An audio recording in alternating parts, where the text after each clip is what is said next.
Colocar tudo em ordem dá trabalho, não é mesmo? Quando estamos para organizar a nossa casa, se aproximando agora o tempo do Natal, né? Muitos já pensam naquela faxina geral. Na minha casa, casa dos meus pais, quando criança, nós ficávamos naquela expectativa, porque a nossa mãe então montava o presépio, né? Dava aquela faxina, aquela limpeza, trocava alguns móveis, né? Almofadas novas, uma toalha nova na mesa. Toda a casa se revestia de um esplendor novo, com muita simplicidade, mas com muito amor. Né? Aquilo que na nossa pobreza e simplicidade nós podíamos, mas não faltava aquele amor que dava um toque especial em tudo. Mas é verdade que para contemplar aquele esplendor, havia um trabalho intenso, né? Havia um trabalho exaustivo, às vezes um pouco de estresse, porque tudo saía do lugar para poder, não é, fazer aquela faxina geral. Quando você vai dar uma boa faxina na sua casa ou arrumar a sua gaveta, né? Parece que tem que bagunçar tudo ainda mais para poder depois colocar tudo no lugar. Às vezes nós nos sentimos assim na nossa vida. Nós olhamos para a nossa vida e dizemos: Senhor, está tudo fora do lugar. E ficamos tão atônitos e tão agoniados que não sabemos por onde começar. Às vezes, quando eu recebo os pedidos de oração, a vontade que eu tenho de sentar com essa pessoa e dizer: vamos lá, passo a passo. Você não percebe que na sua vida afetiva, né? Isso aqui precisa ser tocado por Deus, na sua vida profissional. Perceba que é as suas companhias, perceba que é as suas escolhas. Perceba como está a sua vida de oração, que deve ser o carro-chefe, aquele que vai puxando e dando ritmo a todas as coisas, está lá em último lugar. Então, hoje nós estamos aqui diante dessa palavra que vem nos exortar e dizer assim: é hora de colocar tudo em ordem. Claro, o Senhor apresenta grandes figuras. O Evangelho de hoje nos fala do profeta Elias, que em defesa do culto ao verdadeiro Deus enfrentou os profetas de Baal. Elias não teve medo de enfrentar os poderosos para colocar a casa em ordem. O Evangelho também nos apresenta João Batista, que por sua vez também não teve medo de pregar um batismo de conversão e enfrentar os poderosos deste mundo. Por fim, o Evangelho nos apresenta o próprio Jesus, que igualmente não teve medo de enfrentar a turba, de enfrentar os poderosos deste mundo. Eu vim ao mundo para anunciar a verdade.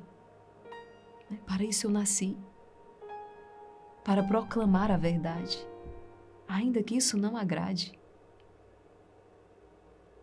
E não calou a verdade, e fez isso com amor, fez isso no amor.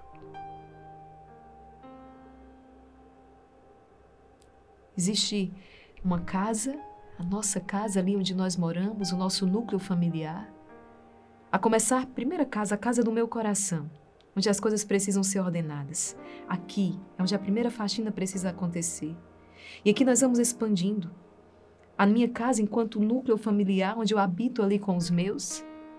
E esta grande casa, né, este mundo onde nós habitamos, em que nós estamos. Há uma desordem. E é preciso restaurar aquela ordem primeira.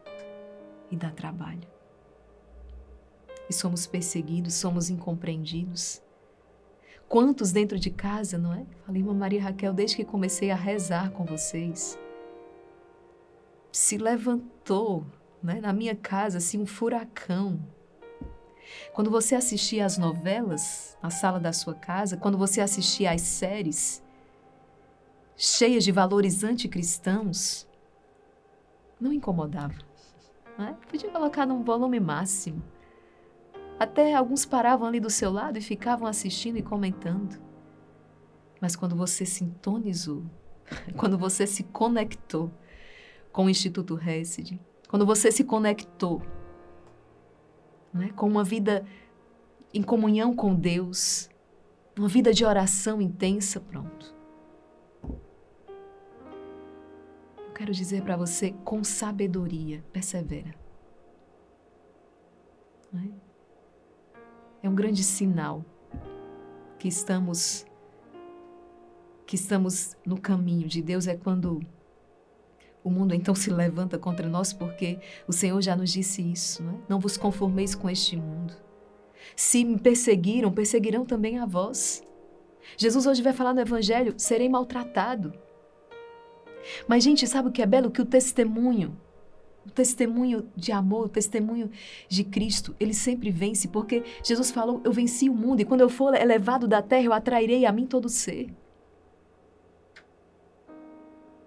Quantos se converteram a partir do sacrifício de tantos homens e mulheres, verdadeiros profetas, profetas dentro da sua casa, profetas no seu ambiente de trabalho. Nós não podemos deixar de profetizar, deixar de proclamar a palavra de Deus. Outro dia eu partilhava com alguém muito querido e eu dizia, olha, tá difícil, mas eu encontro a força na oração. Eu fecho os meus olhos e eu rezo, e eu acredito que eu nunca rezei tanto na minha vida. Eu acredito que por isso que Deus está movendo o exército de São Miguel a uma oração contínua, porque senão nós não suportamos. O ar completamente poluído, as ameaças de todos os lados, cada vez mais encurralados. Mas na oração nós encontramos uma profunda liberdade. E eu disse, eu nunca rezei tanto. E eu fecho os meus olhos e eu converso com Deus e eu rezo. Eu rezo. E ali eu encontro fôlego, e ali eu encontro vida para poder tornar a realidade. Sorrir, amar, suportar. E me apoiar e me ancorar naquela palavra de Deus que diz assim, eu venci o mundo. Não adianta me pressionar. Eu vou continuar seguindo a palavra de Deus. Não é? Mesmo na nossa casa, quando nós começamos a ver uma completa inversão de valores e somos pressionados, eu não vou ceder, eu não cederei. Nós já declaramos guerra ao inimigo da nossa salvação. Já declaramos guerra a todos esses seres espirituais maus espalhados nos ares e não vamos recuar, porque Deus, o Senhor Deus dos Exércitos, nos envia em missão. Ele vai à frente, Nossa Senhora passa à frente. E sob o manto de Maria sabemos que a vitória é certa. Apenas diante do Senhor eu prestarei contas. Da criação, da educação dos meus filhos, da condução do meu matrimônio, da minha família, das minhas escolhas. Eu preciso crer no impossível. Eu preciso crer verdadeiramente que o Senhor está à frente. Porque se ficarmos contando apenas com os recursos humanos de que nós dispomos, sem acreditar nessa intervenção divina, nós acabaremos cedendo às pressões. Por isso é preciso ter fé. O profeta Elias, quando declarou aqueles 3 anos de seca, não choverá em Israel por causa do vosso pecado de idolatria. Os céus estarão fechados e não choverá em Israel. E foi um período terrível de seca. Mas o profeta foi conduzido à torrente de Carite, onde não lhe faltou água durante aquele tempo. Depois foi conduzido a Sarepta, onde recebeu o alimento. Deus fará isso conosco. Por isso que a primeira leitura hoje, o quanto Elias é honrado pela palavra de Deus, o quanto João Batista merece que saia da boca do Salvador essas palavras. Entre os homens nascidos de mulher não existe nenhum maior que João Batista. Se guardarmos a palavra assim, seremos grandes no reino dos céus e não devemos ter medo.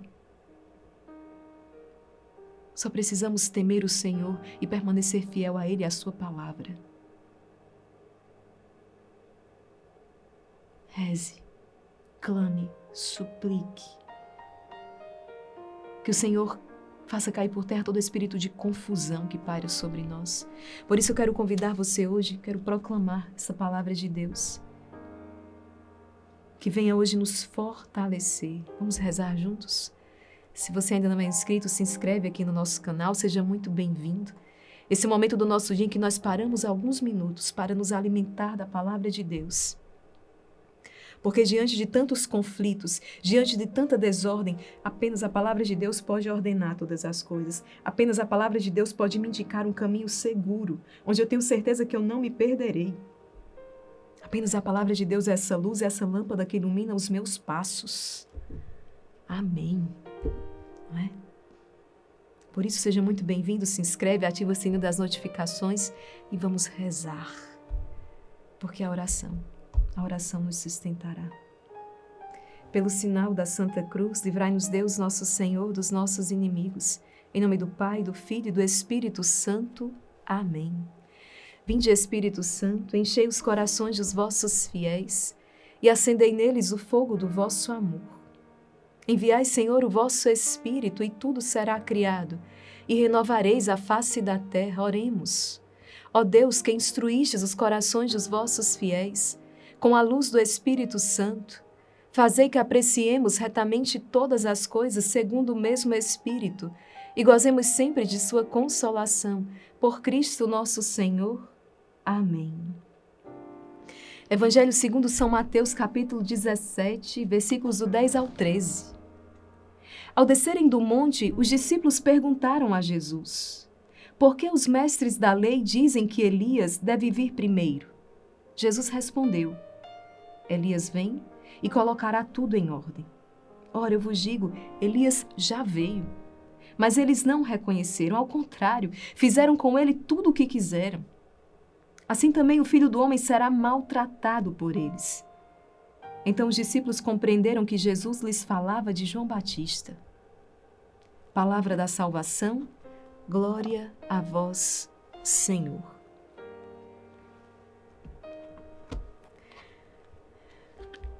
Este evangelho de hoje, esta palavra proclamada, nós queremos pedir ao Senhor esta graça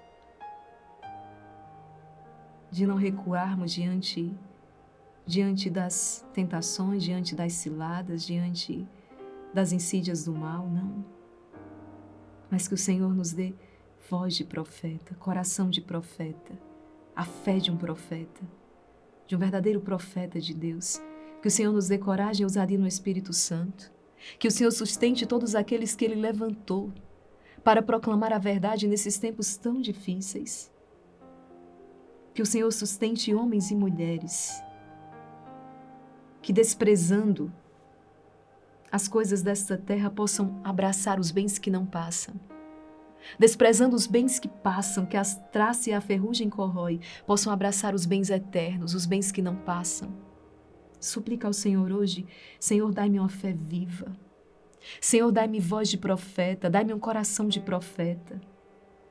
Senhor, que eu possa ser instrumento de salvação para todos aqueles que o Senhor me enviar, na minha casa, no meu trabalho. Que eu não desista em meio às incompreensões, que eu não desista, que eu não recue em meio à perseguição, mas que eu possa ser instrumento de conversão e de salvação até mesmo para aqueles que hoje me perseguem. Senhor, dá-me a graça de na oração buscar sempre o alimento e a força necessária para que eu possa continuar amando, para que eu possa continuar sorrindo, para que eu não seja engolido pelas desgraças dessa vida, não. Mas para que eu mantenha a esperança e a fé. Que atravessando este Calvário, dessa Sexta-feira Santa, eu possa ser tomado por aquela esperança que o domingo da ressurreição nos traz. Eu sei que eu verei a Tua glória. Eu sei que eu verei a Tua glória. Eu sei que eu contemplarei o triunfo de Deus, o triunfo do Imaculado Coração de Maria. Por isso, quando todas essas coisas acontecerem, o Senhor nos fala na palavra: levantai a vossa cabeça e alegrai-vos, porque a vossa redenção se aproxima. Senhor, que venha o Teu reino, um reino de paz, um reino de amor. Essa desordem que nós experimentamos, eu tenho certeza, Senhor, é porque um reino de ordem está para vir. E esse caos é um caminho que nos levará ao cosmo, né?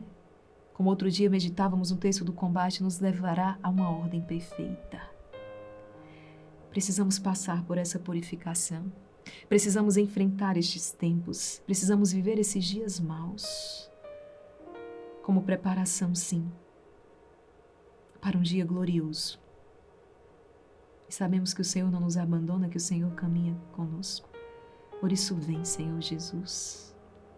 Estamos preparando o nosso coração para vos receber nesse grande Natal. E nada, nada nos tirará a alegria, o júbilo, o canto, a glória, como aquelas mártires francesas carmelitas que a caminho da guilhotina, perseguidas ali pelos ideais da Revolução Francesa e caminham para a guilhotina, entoando o Veni Creator. Porque desprezando essa vida até a morte, abraçaram algo muito mais sublime. Ou como aquela madre carmelita, Madre Maravilha de Jesus, que quando da perseguição na Espanha, diante do seu algoz que diz, você não tem medo de mim? Eu posso lhe tirar a vida. E ela diz, não. O máximo que você pode fazer, meu querido, é me tirar a vida. Mas essa eu quero dar, por amor a Cristo. Nada nem ninguém é capaz de tirar a alegria de um coração que bate por amor a Deus. Enquanto Satanás pensa que triunfou, ele não passa de um instrumento que Deus está utilizando para nos santificar e para vir o seu reino glorioso. Como diz Nossa Senhora no movimento sacerdotal mariano, quando o inimigo pensar que triunfou, ele será definitivamente exterminado. Até mesmo os seus planos maus servirá para o triunfo do coração de Deus. Que não nos deixemos corromper, mas que permaneçamos firmes nos valores do Evangelho. Permaneçamos como verdadeiros cristãos, apaixonados por Cristo, apaixonados por Sua palavra. Aguenta firme, porque nós não estamos sozinhos. Aguenta firme, porque um exército de anjos combate em nosso favor. Aguenta firme, porque a vitória já é nossa. Nós já vencemos com Cristo. É apenas uma questão de tempo, de suportar. E grande será esse triunfo. Brade o seu amém. Se alegre no Senhor, porque a nossa redenção se aproxima, né? É isso que nos diz a palavra. A nossa libertação está próxima. Ele veio, Ele vem e Ele virá. Estamos nos aproximando do Natal do Senhor. Será um tempo belo, será um tempo magnífico, porque o Senhor caminha conosco. Ele não nos abandona. Em nome do Pai, do Filho e do Espírito Santo. Amém. Que bom lhe encontrar a cada novo dia. Que bom partilhar com você a palavra de Deus. Que bom bradar as nossas espadas juntos, a espada da palavra, e dizer: a vitória é nossa. Quero rezar pelas suas intenções de oração. Coloca aqui nos comentários hoje todas as suas intenções de oração. Força, coragem. Não tenha medo, porque o Senhor caminha conosco. Deus abençoe você e até o nosso próximo encontro, se Deus quiser. Não esquece de evangelizar, compartilha essa palavra, leva adiante. Uma palavra de encorajamento, de fé, de força, para muitos que talvez se encontrem cabisbaixos, abatidos, assim como Deus te levantou, como Deus me levantou, deseja levantar muitos outros. Então, compartilha, evangeliza. Deus conta conosco.